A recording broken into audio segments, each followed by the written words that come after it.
a ballot that was rejected first. Live mula sa GMA Network Center, ito ang 24 Oras. Magandang gabi po, Luzon, Visayas at Mindanao. Ihanda ang inyong mga bulsa dahil malamang maramdaman na nito ang epekto ng tensyon sa pagitan ng Israel at Iran. Una na po, sa presyo ng langis na nagbabadyang tumaas ng hanggang halos 5 piso kada litro. At posibleng magdire-diretso ang taas presyo kung hindi huhupa ang tensyon na posibleng may epekto sa presyo ng pagbiyahe ng mga produkto at sa mismong presyo ng mga bilihin. Nakatutok si Bernadette Reyes.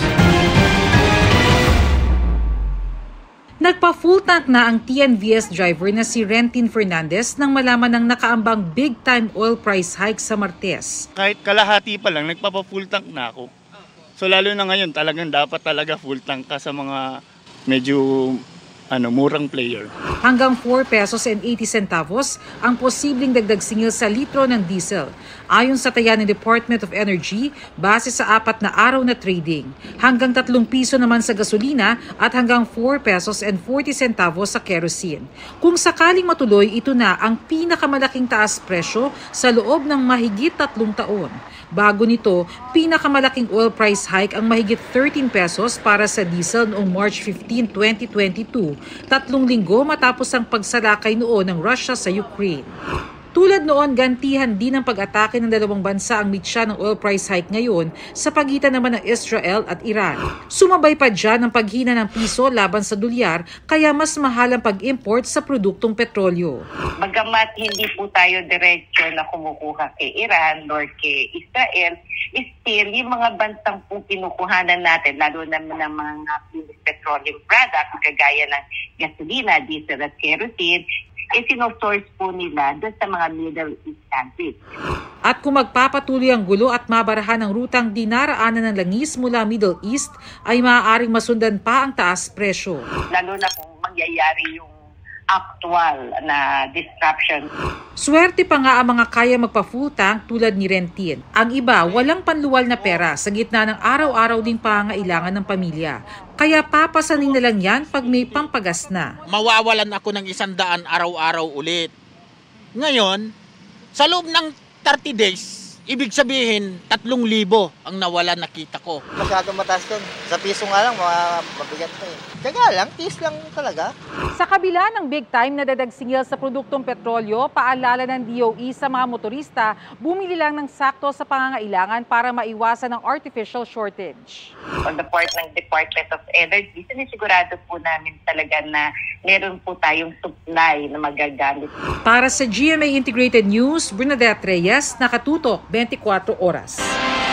Isang buwan matapos naming ibalita dito sa 24 oras, ang pagkasawi ng isang batang nagpa-circumcise sa Maynila, isa na namang sumailalim sa parehong operasyon sa Quezon Province ang nasawi rin matapos ang ikalawang turok ng anesthesia.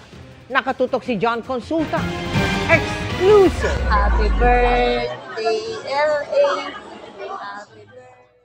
Hindi pa rin makapaniwala ang mag-asawang Marlon at Jenny Riaño na sa isang iglap, wala na ang kanilang 11 taong gulang na anak na si L.A. Riaño. Sobrang sakit po. Hindi po namin alam ang gagawin. Gumuho ang mundo para sa amin. Dahil ang makalisang anak po namin yun. Napakahirap po. Sobrang hirap. Iniisip ko po, nasaan panaginip lamang po yun. Nitong Abril, dinala nila sa isang klinik sa Mulanay, Quezon ang anak para ipatuli. Na-videohan nila ang aktual na pagtutuli sa kanilang anak. Hindi pa man daw natutuli, bigla itong nangisay pagkatapos ng ikalawang turok ng anesthesia. Namatay daw si L.A. sa mismong klinik. Kulang-kulang 3 taon kami hindi binayaan ng anak. Nung dumating siya sa amin, sobrang saya namin. Sabi namin, gagawin namin ang lahat para mabigyan lang ng magandang kinabukasan yung anak namin. Tapos ganun lang gagawin ng doktor na yun. Akala namin safe siya doon dahil doktor nga siya. Sana po matanggalan siya ng lisensya, makulong, mapasara yung clinic. Lahat po. ng pwedeng ikaso. Nagpasya ang mag-asawa na pumunta sa NBI para humingi ng tulong. Nung napanood po namin sa 24 oras yung same case po nung kay Utoy na nangyari sa Tondo, yun na po, nag-isip na po kaming lumapit sa GMA para po matulungan kami na makapunta at makapagreklamo sa NBI. Nang makaharap ang mga opisyal ng NBI, ipinabasa nila ang death certificate ng anak. Ang root cause po is the lidocaine administration. Nagkaroon ng seizure. Okay. Tumaas yung pressure sa brain at nagkaroon ng hemorrhage po. Sa brain. Yes, sir. Magsasagawa daw ang NBI ng malalim na investigasyon. According nga sa ating medical legal, yung pagkaka-inject na yun parang hindi tama, nagkaroon ng aneurysm at parang naapektuhan yung utak agad ng bata. Patay agad. Narinig ko sa ama ng bata, pangalawang turok. Bakit dalawa ang turok? Tama ang dapat na dosage ng pampamanhid. Ayon kay Director Jaime Santiago, ipapasupina nila ang doktor para pagpaliwanagin sa nangyari. Iimbestigahan natin mabuti yan at mananagot ang dapat managot. Sinusubukan namin kunin ang panig ng doktor pero walang sumasagot sa aming text at tawag. Para sa GMA Integrated News, John Consulta, nakatutok 24 oras. 10 bilyong pisong halaga ng shabu ang nasabat sa isang bangkang pangisda sa Zambales. Nalabat sa operasyon ng isang dayuhan at 4 na mangisdang Pinoy. Nakatutok si Ian Cruz. 1:30 ng madaling araw nang maharang ng gunboats ng Philippine Navy ang bangkang pangisdang ito 15 nautical miles mula sa pampang ng Zambales. Kakaiba umano ang kilos ng bangka na may karga umanong droga ayon sa intel na nakalap ng Northern Luzon Naval Command at Philippine Drug Enforcement Agency o PDEA. Fishing vessels normally magkakadikit yan kasi pag may nahuli yung isa, this particular vessel was very far off, so it made us think that there must be something wrong or it became suspicious. Nang maharang, tumambad ang tinatayang 1,500 kilo ng hinihinalang shabu na may market value na 10 billion pesos. Isang walang dokumentong banyaga at 4 na mangingisdang Pinoy ang nasa kustodiya ng mga otoridad. Yung drugs ay galing sa isang barko na tinransfer dun sa bangka, sa fishing vessel. And then pagpunta natin dun, fishing vessel na lang yung nandun. Wala na yung source nung yung ginamit na pinanggalingan ng drugs. In our monitoring, wala naman na dun yung yung ibang vessel or suspect na vessel. So, but that could be theoretically a possibility. Kasagsagan ng mga lumutang na shabu sa dagat nitong June 9 nang itaas ng Northern Luzon Naval Command ang kanilang maritime security operations. Dinala sa Subic, Zambales ang bangka, droga, pati ng nadakip na banyaga at mga Pilipino mangingisda para sa karampatang investigasyon at dokumentasyon. Maaring biktima lamang daw ang mangingisdang Pilipino ng mga sindikato ng droga. Itong mga mangingisda natin, usually mahihirap din talaga ito. So if they have a chance to earn more easy money, pwede sila talagang magamit ng mga syndicate na ito. Para sa GMA Integrated News, Ian Cruz, nakatutok 24 oras. Patay na rin ang 2 menor de edad na tagapagpatukalang ng panabong na manok gaya po ng sinapit ng mga nawalang sabungero. Ayon yan kay alias Totoy na nakausap ng mga kaanak ng mga teenager na biktima. Ang mga detalye sa aking eksklusibong pagtutok. Nagtatrabaho umano bilang tagapakain ng mga panabong na manok sa Katanawan, Quezon bago mawala sina Maison Ramos, 14 anyos at John Paul De Luna, 17 anyos.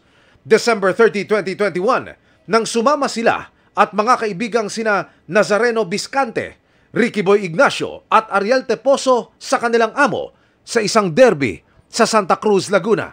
Ayon kay Janice, tiyahin at nagpalaki kay Maison, nagpumilit ang binatilyo na sumama para may pangsorpresa sa ama't ina.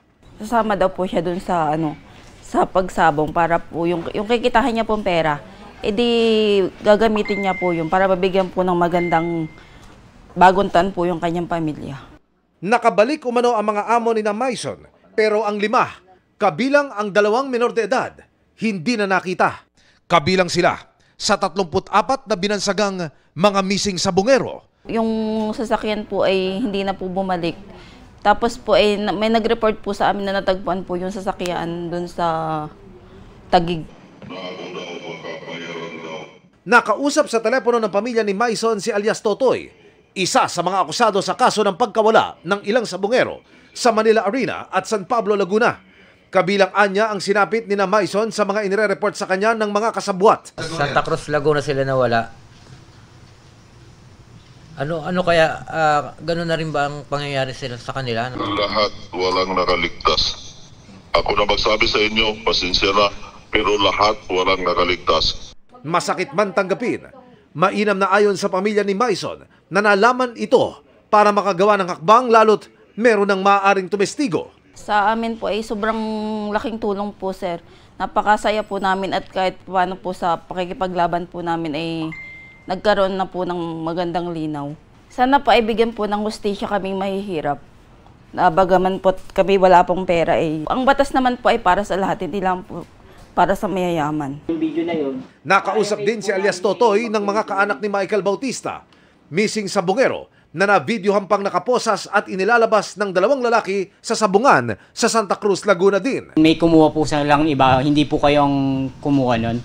Si alias Toto at si alias Dudong ang may bitbit niyan. Sana marinig ng lahat na malabasan ng warrant of arrest yung 2 na yan. Ang 2 lalaking inalyasan ni alias Totoy, pinangalanan na raw niya sa kanyang affidavit na isusumiti na niya sa lalong madaling panahon. Kasama raw sila sa mga sasampakan ng kaso kaugnay ng pagkawala ni Bautista at 3 pang kasama nang magderby sila sa Laguna noong April 2021 na sina Domingo Carable, Jason Amoroto at Erlindo Tahup. Ang pasasalamat po namin sa iyo, abot langit na po. Kasi ito lang po talaga iniintay namin na magkaroon ng isang tao na makonsensya. Na-dismiss man yung kaso namin, pero sa pagkakataong to, nabigyan na po siya ng linaw. 4 na taon na ang lumipas, naglakong parang bula, wala na isa sa kanila ang natagpuan. 3 pulis ang kinasuhan sa pagkawala ni Lasco. Nasa korte pa rin ang kaso kaugnay ng pagkawala ng 6 na sabungero. Ayon kay alias Totoy, desidido siyang panindigan ang kanyang mga pahayag. Tapos na raw ang kanyang affidavit. Handa raw niya itong panumpahan at isumiti sa mga otoridad sa lalong madaling panahon. Para sa GMA Integrated News, Emil Sumangil, nakatutok 24 oras. Ang lumutang na whistleblower sa kaso ng mga missing sabungero, nagbigay na ng 10 pangalan ng mga sangkot umano sa pagkawala ng mga biktima. Ayon po yan kay Justice Secretary Jesus Crispin Remulla. Sabi pa raw sa kanya ni alias Totoy na isa sa mga akusado sa kaso, hindi lang 34 na sabungero ang nawawala, kundi maaaring umabot pa sa 100. Nakatutok si Salima Refran. Ang lumutang ngayong whistleblower sa kaso ng mga missing sabungero na si alias Totoy, nakausap na raw noon ni Justice Secretary Jesus Crispin Remulla. Sabi ni Remulla, sinabi sa kanya ni alias Totoy na mas marami pa raw ang biktima sa naiulat na 34 na missing sabungero. Bago pa mag-eleksyon, nakausap ko na. Kaya I have a very good idea yung sinasabi niya. And na-vet na namin. Siyempre, the proof of the pudding is in the eating. Basta ang sinasabi niya, mahigit 100 yan. Ang biktima. Ang mahalaga, determinado siyang magsabi ng totoo. Yan ang mahalaga sa lahat. Ayon pa kay Remulla, hindi bababa sa 10 mga pangalan ang ibinigay ni alias Totoy na mga sangkot umano sa krimen na kanila na ngayong iniimbestigahan. Marami. Yung mga pumapatay, yung mga dumudukot, basta marami silang binanggit. Inaaral na raw kung paano maaaksyonan ang kanyang mga revelasyon. Sa panayam ng GMA Integrated News, sinabi ni alias Totoy na itinapon umano sa Taal Lake ang mga labi ng mga pinaslang na sabungero. Titignan natin kung kaya natin i-recover yung kahit na ilang human remains o kaya mga buto-buto sa Taal Lake. Ikinakasa naman ang interagency search effort para mahanap ang mga labi. Pati Coast Guard, susubukan natin kunin para yung diving team nila, tsaka Navy. Kasi mabigat na diving to, freshwater to eh. Hindi to basta-basta. Technical divers talaga kailangan natin. Ang Philippine Navy at ang Philippine Coast Guard handa rin daw tumulong. We have all the equipment, we have the skills to conduct all types of diving operations. Kabilang sa mga nawawalang sabongero ang online sabong agent na si John Ver Francisco at kaibigan nitong si Frank Tabaranza. April 2021 nang mawala sila sa isang gasolinahan sa May Kawayan, Bulacan. 19 na sabongero naman ang nawala sa iisang sabungan sa Santa Cruz, Laguna mula April 2021 hanggang January 2022. Kabilang dyan ang nahulikam na nakagapos na si Michael Bautista na nawala noong April 28, 2021. Ang magpinsang sina Maison Ramos at John Paul De Luna na 14 at 18 anyos lang noon, nawala rin noong December 29, 2021 matapos sumama sa mga mananabong. At Eric Legaspi at mga kasama na nawala noong May 11, 2021. Nag-sideline lang po siya magpatuka ng manok. Sali po na yung pamangkin ko nag-aaral para maabot yung pangarap niya. Hindi na po niya maaabot kasi po nawala po siya nang hindi namin alam. Hinahanap po talaga namin yung hustisya kung sino pong ang nagpadukot sa kanila, kung sino mastermind. August 30, 2021 nang dukutin sa kanyang bahay sa San Pablo, Laguna ang master agent na si Ricardo Lasco.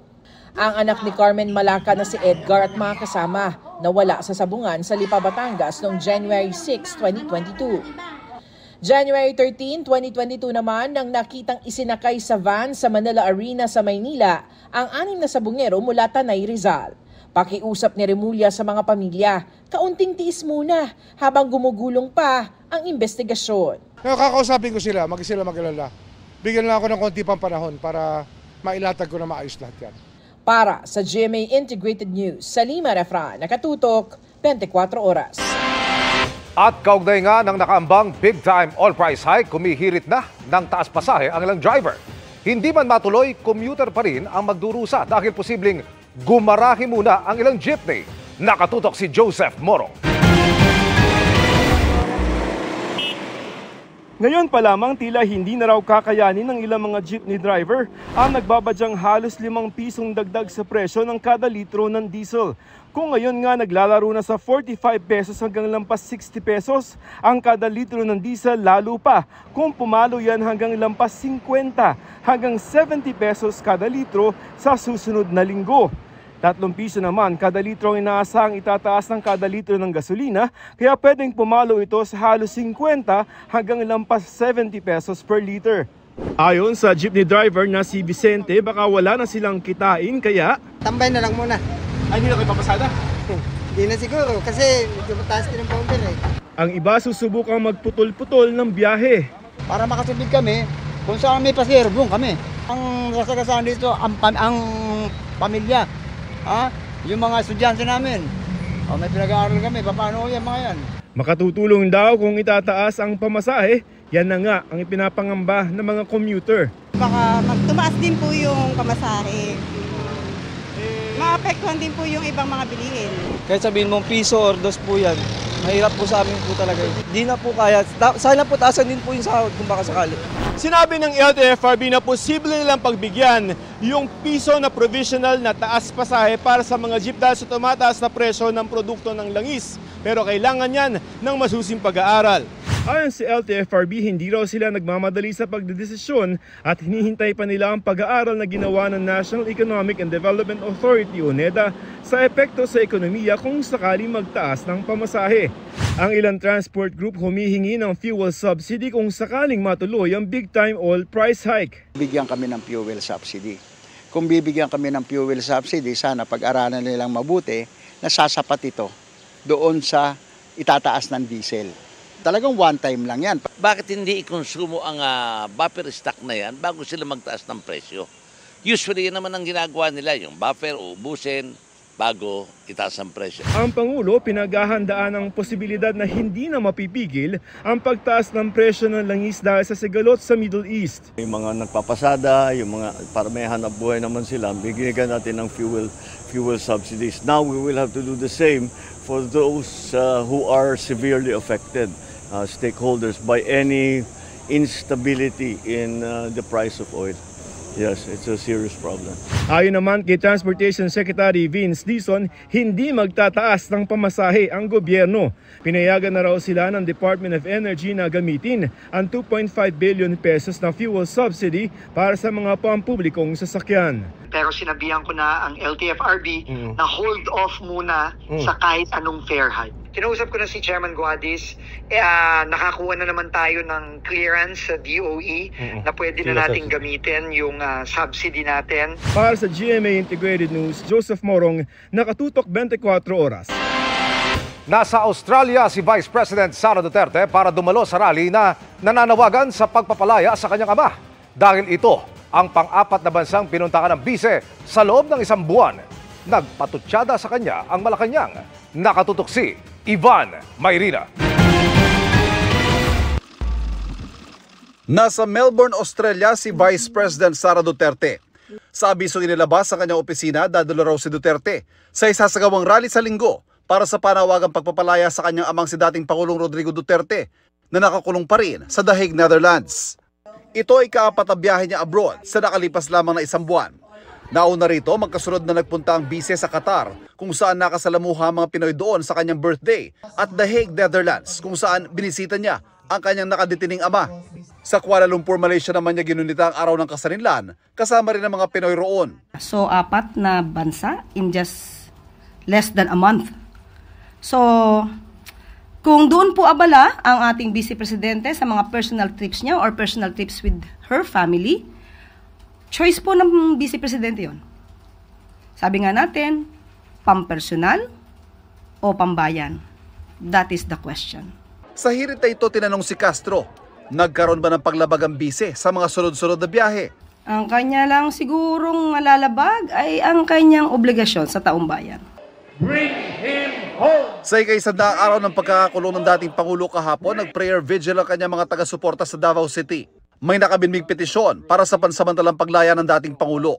Pero sakaling mapagbigyan, nakasaad sa panuntunan ng International Criminal Court na dapat na miyembro ng ICC ang bansang paglilipatan sa kanya na handang sumunod sa mga itatakdang kondisyon ng korte. Kasunod ng pagsuko kay Duterte sa ICC, pinuri ni Special Rapporteur Irene Khan sa kanyang ulat sa 59th session ng UN Human Rights Council ang anyay matapang na hakbang para mapanagot ang mga lumabag sa karapatang pantao sa bansa.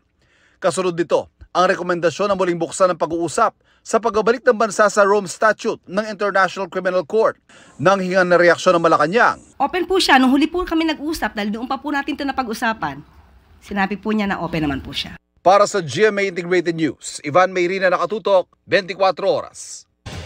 Itinali sa sakong may buhangin bago itinapon sa Taal Lake. Ganyan ang ginawa sa mga nawawalang sabongero ayon kay alias Totoy, ang akusadong gusto nang tumestigo sa kaso. Naglabas din siya ng video sa pagkakagapos sa nawawalang sabong master agent bago umano ito pinatay. Panoorin sa aking eksklusibong pagtutok. Pinaniwalaan mo pa sila. Sa videong hawak ni alias Totoy, ang nagpakilalang direktang bahagi sa kaso ng mga missing sabongero, kita ang isang lalaking tila nakagapos sa anyay isang sasakyan habang tinatanong ng mga lalaki. Dati po ako sir na master agent doon. Hindi aninag ang mukha ng lalaking nakagapos dahil balot ito ng mask. Pero ayon kay alias Totoy, ito si Ricardo John Lasco.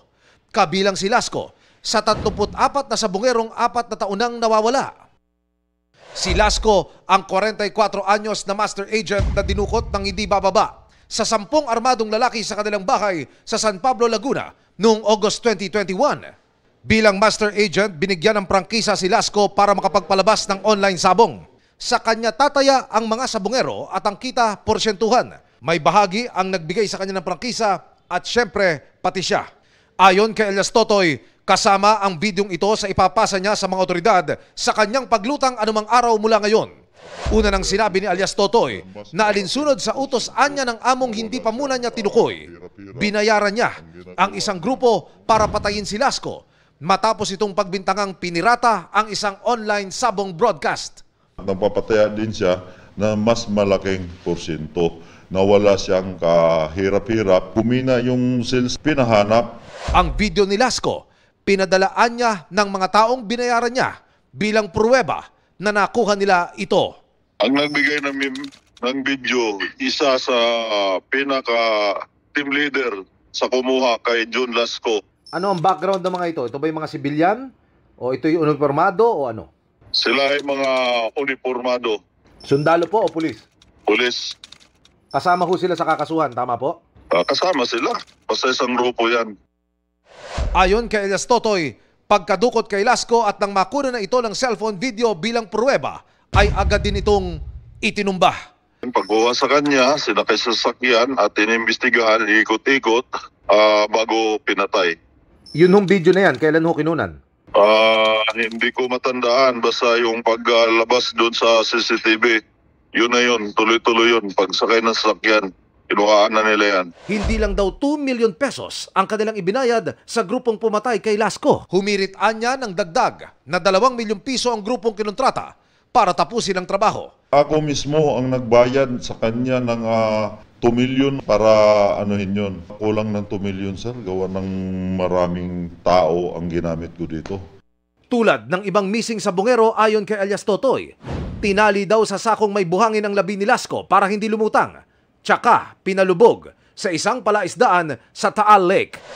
Napanood na ng kapatid ni Lasco ang video at kinumpirmang ang kapatid na si John ang nakagapos. Panawagan ng kanyang pamilya sa gobyerno ngayong may development na sa kaso. Bigyang proteksyon ang mga testigo at investigasyon ang lokasyong binanggit sa posibleng tapunan ng mga bangkay, yung Taal Lake sa Batangas. Para sa GMA Integrated News, Emil Sumangil, nakatutok 24 oras.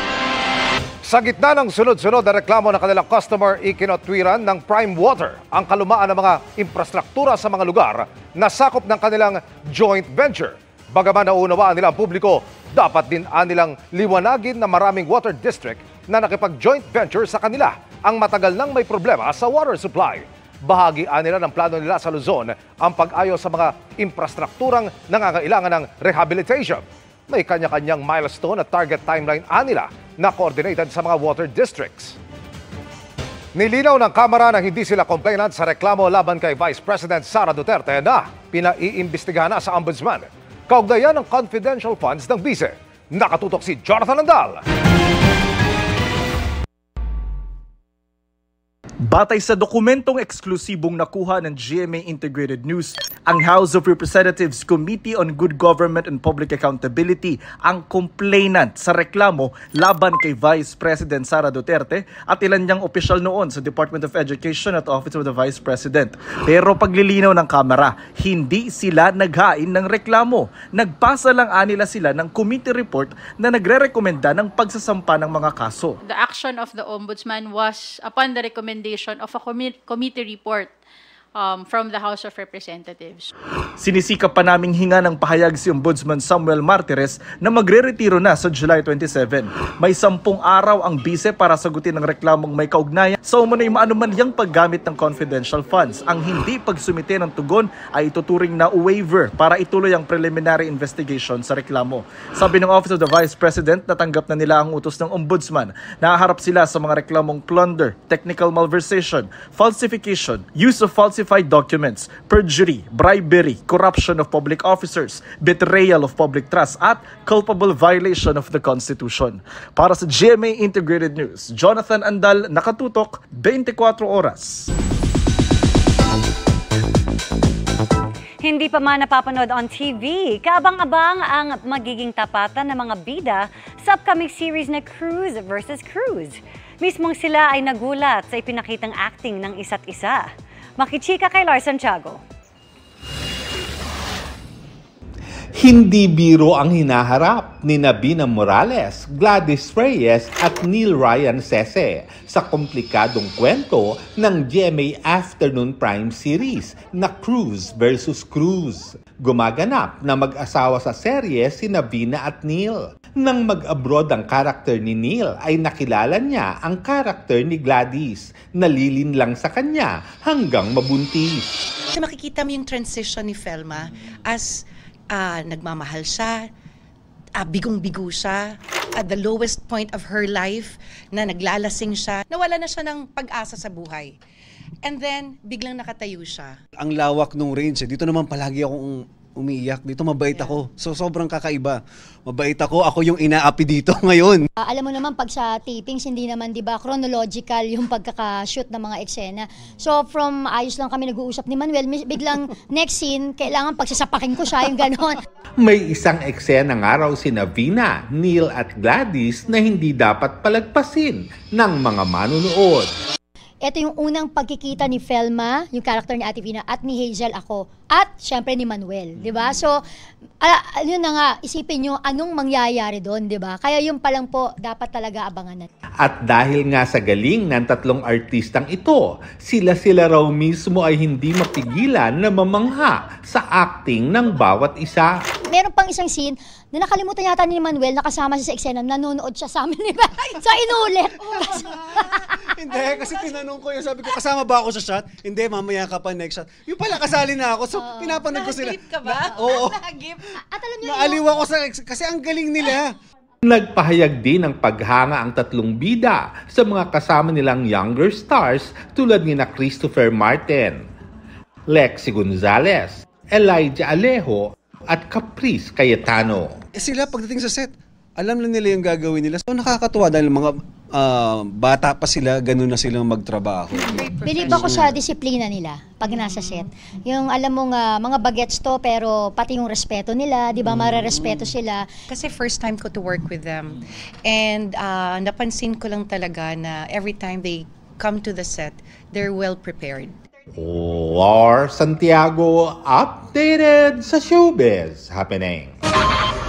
Posibleng iisang sindikato lang ang pinanggalingan ng hinihinalang shabu na naharang sa Zambales kanina at mga nauna pang floating shabu na nakuha kamakailan sa iba pang bahagi ng Luzon. Ayon yan sa PIDEA, na patuloy sinusuri ang mga nasamsam na kontrabando. Live at eksklusibong nakatutok si June Veneracion. June? Mel, patuloy na nagsasagawa ng inventaryo sa nakumpiskang 50 sako ng hinihinalang shabu. Dito yan sa loob ng Naval Operating Base sa Subic. Ang droga ay sakay ng isang fishing boat nang ma-intercept ng pinagsanib ng pwersa ng Philippine Navy at PIDEA. Dumating na dito sa Subic bago mag-alas 4 ng hapon kanina ang 50 sako ng hinihinalang shabu. Nakuha ang mga ito ng PIDEA at Philippine Navy sa isang fishing boat na naharang sa karagatan ng Zambales kaninang madaling araw. Ang operasyon ay inulunsad base sa intelligence information ng PIDEA at Navy. Kung titignan natin, napakadami yung nakuha natin na at least na-deny natin yung pagkalat ng maraming shabu sa ating lansangan. Ayon sa initial report, ang kontrabando ay galing sa isang barko na inilipat sa bangkang pangisda. Naaresto ang isang foreign national na siya raw nagrenta ng bangka para gamitin sa drug smuggling. We are now checking his records sa ating Bureau of Immigration kung paano siya nakapasok ng bansa. Ano ba nationality? According to him, he's a Chinese-Malaysian. May mga marking gaya ng tsaa sa nakuhang hinihinalang shabu sa operasyon kaninang madaling araw. Kapareho ang mga ito sa tatak ng floating shabu na na-recover naman ng mga mangingisda sa karagatan ng Central at Northern Luzon mula huling linggo ng Mayo hanggang Hunyo. Sabi ng PIDEA, posibleng sa isang grupo lang nang galing ang mga shipment ng shabu, ang International Crime Syndicate na Samgur. Failure yung kanila, yung una eh. So yung mga genetison na lang nila, tinapon yung mga una, ito ay replenishment ito. Isinailalim ng PIDEA sa field test ang ilang laman ng mga pakete. For the initial test, it is positive for methamphetamine and amphetamine properties.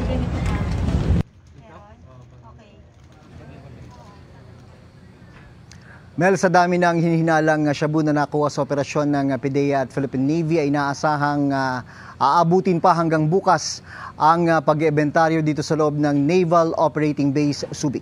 Mel. Maraming salamat sa iyo, June Veneracion. Sa mga kapusong may pinaplanong lakad ngayong weekend, lalo na sa mga taga-Visayas at Mindanao, maging handa sa posibleng pag-ulan dahil sa dalawang weather system na umiiral po sa bansa. Ayon sa Pag-asa, Intertropical Convergence Zone o ITCZ, ang magdadala ng ulan sa Mindanao, Western Visayas, Negros Island Region at Palawan.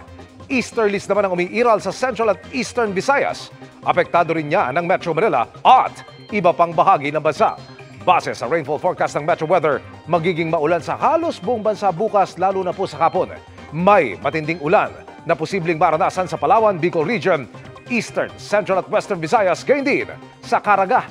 Doble ingat mga kapuso sa posibleng banta ng baha o landslide. Pagsapit ng linggo, halos buong bansa rin ang uulanin lalo sa tanghali hanggang gabi. Posibleng mauulit ang malakas na ulan sa Palawan at Northern Mindanao. Sa mga taga Metro Manila, huwag kakalimutan ng payong dahil hindi inaalis ang tsansa ng localized thunderstorms.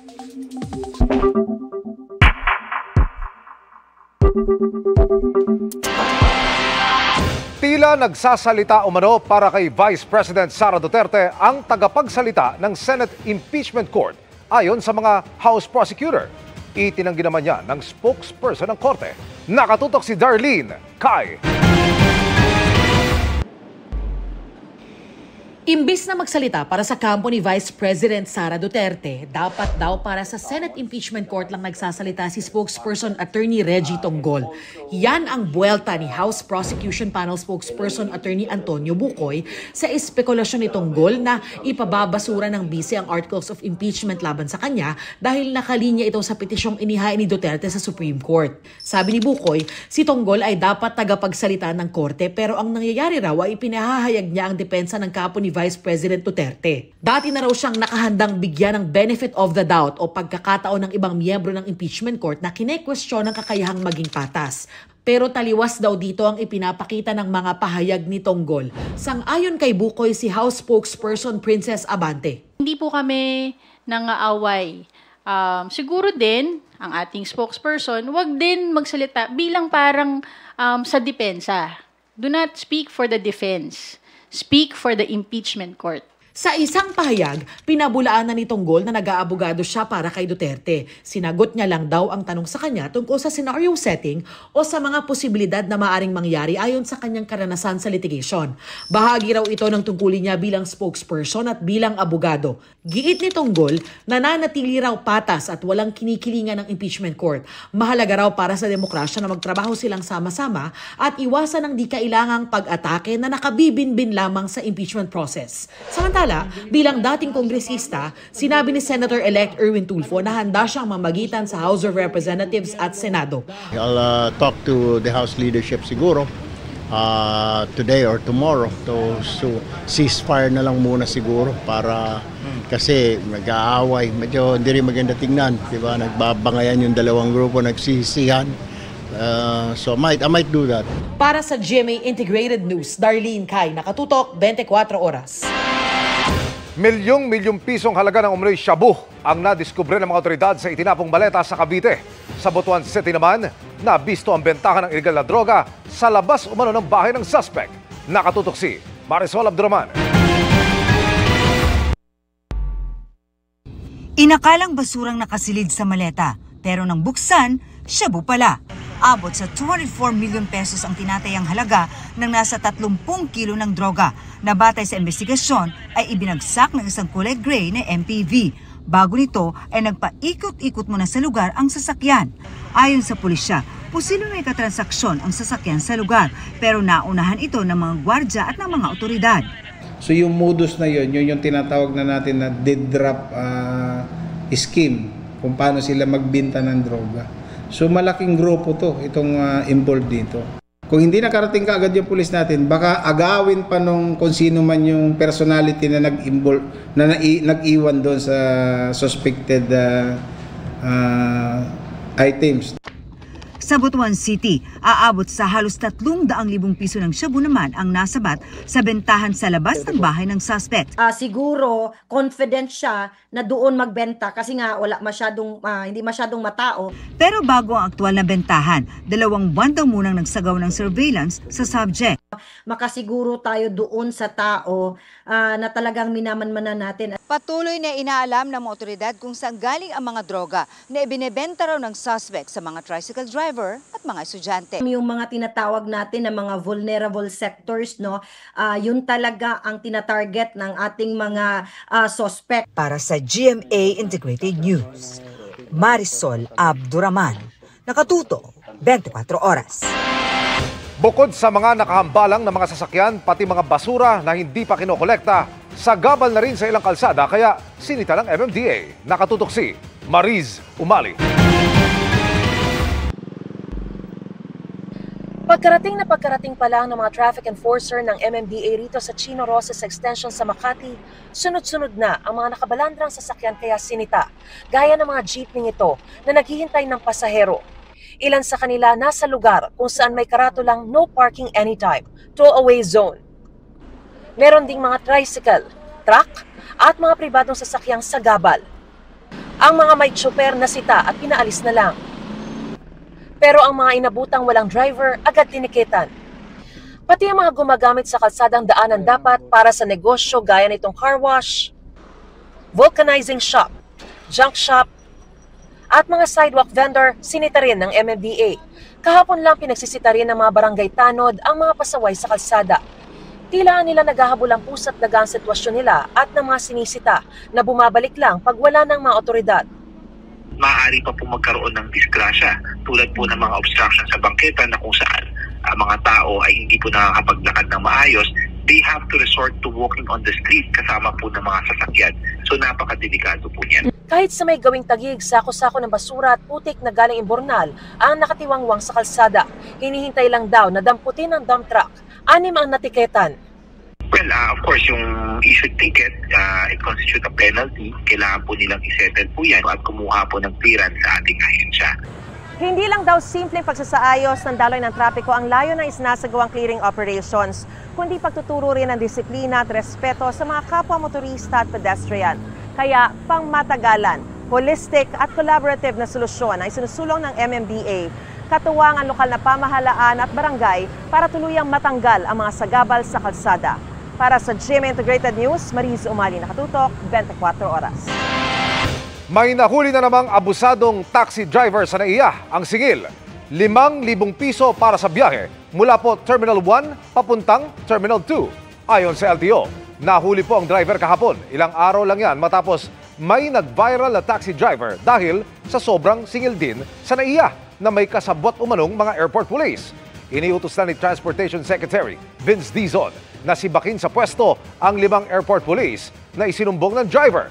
Nangako ng masusing investigasyon ukol sa issue ang Manila International Airport Authority. Nakikipag-ugnayan din sila sa LTO para beripikahin ang mga questionabling ticket violations na inisyu umano sa mga taxi driver at sa airport. Overwhelmed with love and support ang 5 ex-Kapuso housemates ng Pinoy Big Brother Celebrity Collab Edition. Naki-update tayo sa kanilang mga ganap sa outside world gaya ng emotional na pag-amin ni Ashley Ortega sa estado ng relasyon nila ng kanyang ina. At si Shuvi Etrata naman nag-open up sa pagkaka-evict niya matapos i-nominate ng kaibigan at kapwa housemate na si AZ Martinez. Ang first part ng kanilang pagsalang sa GMA Integrated News Interviews, ichichika ni Aubrey Carampel. Mula sa pagiging housemates to evictees, hanggang sa pagbalik sa bahay ni Kuya as house challengers. It has been a roller coaster ride para sa Kapuso ex-PBB housemates na sina Ashley Ortega, Michael Sager, Josh Ford, Vince Maristella at Shuvi Etrata. Fresh from their house challenger tasks, nag-reunite muli sila sa GMA Integrated News Interviews at nagkwento nang muling makatunggali ang remaining 5 duos. I did my best po talaga, lalo na para ma-push po yung limit nila. Pero may onting leeway rin po, onting pagbigay. Kasi gusto ko rin, parang hindi ko po kayang manalo against them. Kasi syempre, challengers po kami. Hindi naman po, ang point naman po ng challengers, hindi manalo, kundi i-push sila sa limits nila. Ang hinahanap ko lang sa kanila was to step up. I wanted them to really fight. And as long as they gave a good fight, okay na ako doon. Ang ilan sa kanila, may mga hinarap pang hamon paglabas ng bahay ni Kuya. Gaya ni Ashley, na naging emosyonal na hindi pa rin daw nakakausap muli ang ina matapos ang kanilang di pagkakaunawaan. Paglabas mo ngayon sa outside world, how's your relationship with your mom? Honestly, we're still working on it, Miss Aubrey. Sobrang tagal rin kasi ng 3 years na hindi pag-uusap. Yes. And malalim rin po talaga yung sugat na nabigay namin sa isa't isa. But you're reaching out. But yes, you're reaching po, out to your yes mom. Po talaga. Always reaching out. Pero baka anytime pa. Sorry. Oh, it's okay. Nakausap mo na ba siya? Hindi ka pa rin niya kinakausap? Hindi ka pa rin niya kayang kausapin? Hindi po. I tried po talaga. Kakalabas ko lang. Kasi nakatanggap rin naman po ako ng letter sa kanya. But also, Mother's Day, I tried. How about yung Mother's Day? Oh, yes po, I tried. Binati mo siya? Opo, I message her. Lumabas man ng bahay, puno raw ng pasasalamat ang puso nila sa mainit na pagtanggap ng fans. Ako po talaga, sobrang na-overwhelm ako yung sumulubong sa akin sa outside world. Hala, ganito na pala yung mga taong nagmamahal sa akin. Dati nakikilala ako as my role sa mga teleserye. Ngayon, kilala na nila ako as Vince Maristella. Yes. Ako po yung pinaka hindi kilala sa aming lahat. So, ako yung self-esteem ko sobrang baba po. Parang kinukumpara ko po yung sarili ko sa kanila lahat na parang walang masyadong sumusuporta sa akin, wala akong masyadong fans. So paglabas ko, tapos nakita ko yung mukha ko nasa ano? What? Ginawan ka nila ng mga... Yes, grabe, as in... Kaya yung emotions ko po talaga paglabas, as in, I was so shocked sa pagmamahal na binibigyan nila sa akin. Nung narinig ko yung mga names na chinachant nila, Team Melly, may malaking board na nakita. Tapos, Michael, we love you, Michael. Parang, those were the words that I needed the most at that time. Pero ang pinakabagong evictee na si Shuvi, pinoproseso pa raw ang lahat ngayong nakabalik na siya sa outside world. Hindi ko po talaga in-expect. Until now, overwhelmed ako. I didn't know I won the hearts of many. I just realized it nung nakalabas po kami na Tiklang because I felt so bad. Sorry ka nga ng sorry kay Ate Klang. Kasi we were nominated because of me. So parang yung guilt na yun, until now, dala-dala ko siya, bubog ko siya. When I went out and then opened the door nung PBB, grabe po. Like, nakita ko na finally yung mukha ko sa mga tarpaulin, sa mga, ang pangit-pangit ko sa isang picture. Pero ang grabe, ang cute, ang dami nila. Hindi ako makapaniwala na gano'n na pala. Kasi inside, we were expecting the worst. Kasi you were real there. Like, not everybody will like you.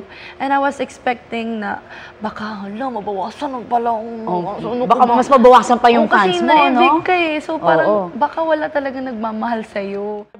Nang tanungin namin si Shuvi tungkol sa kapwa housemate na si AZ Martinez. I-acknowledge ko lang din naman po, I felt betrayed nung time po na yun. Pero, ano naman po yung heart ko, malaki naman po ang heart ko to forgive her.